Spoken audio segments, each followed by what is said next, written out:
So sigurado ng twice to beat advantage ng Barangay Ginebra at Meralco Bolts. Kumpleto na ang top 4. Pag-uusapan nga natin ngayong video ang mga possible matchups sa quarterfinals.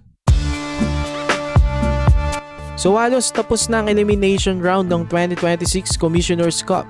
Bukas na nga ang last day at may klarong top 4 na. NLEX, Rain or Shine, Meralco at Ginebra. Lahat sila may twice to beat advantage sa quarterfinals. Ang Gin at Meralco na lang ang pwedeng magkapalitan ng posisyon. Hindi pa alam sa kanilang dalawa kung sinong magiging third and fourth. Hindi pa nga alam kung sinong makakalaban ng mga nasa top 4 dahil mamaya may laro pa at bukas. Wala naman ng bearing ang mga ito, posisyonan na lang. Ito ang SMB at Phoenix, pwede silang mamili ng kalaban. Kung wari gusto ng SMB makalaban ng NLEX, pwede silang magpatalo. Kung manalo sila, hindi pa alam kung sinong kanilang makakalaban. Ito ang lahat ng mga possible scenarios na nakita ko. So una, kapag nanalo ang Ginebra sa TNT, nanalo naman ng Magnolia sa Meralco, nanalo ang Phoenix sa SMB, magiging 3 ang Ginebra, 4 ang Meralco, 5 ang Phoenix, 6 ang Magnolia, 7 ang TNT at 8 ang SMB.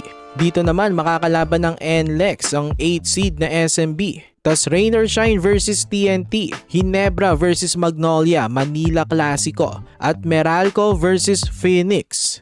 Sa susunod na senaryo, kapag naman ang TNT tinalo ang Ginebra, Meralco tinalo ang Magnolia, SMB nanalo sa Phoenix, magiging 3 ang Meralco, 4 ang Ginebra, 5 ang TNT, 6 ang SMB, 7 Phoenix, 8 ang Magnolia. Sa senaryo na to, makakalaban ng Ginebra ang TNT, Meralco versus SMB, Rain or Shine versus Phoenix, tas NLEX versus Magnolia.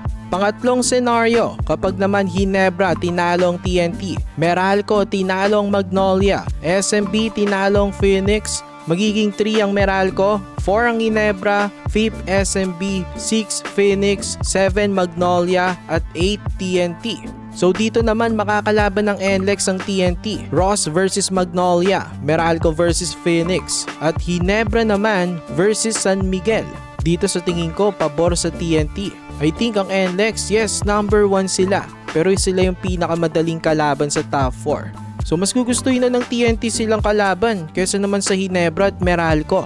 Sumunod na senaryo, kapag naman nanalo ang TNT sa Ginebra, Magnolia nanalo sa Meralco, Phoenix nanalo sa SMB, magiging 3 ang Meralco pa rin, 4 ang Ginebra, 5 ang Phoenix, 6 ang Magnolia, 7 naman ang TNT at 8 ang SMB. Dito naman makakalaban ng NLEX ang SMB, Rain or Shine versus TNT, Meralco versus Magnolia at Ginebra versus Phoenix.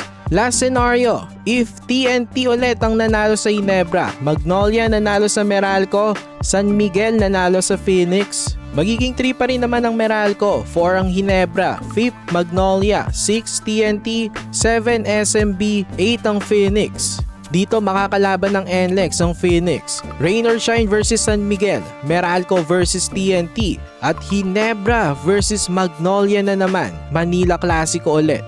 So ayan ang mga scenarios, pero kung meron pa kayong nakikitang scenario, pwede nyong i-comment yan mga kabakets. So ayan lang naman, for more PBA content, i-like nyo na ang ating video at mag-subscribe na rin sa JB Buckets.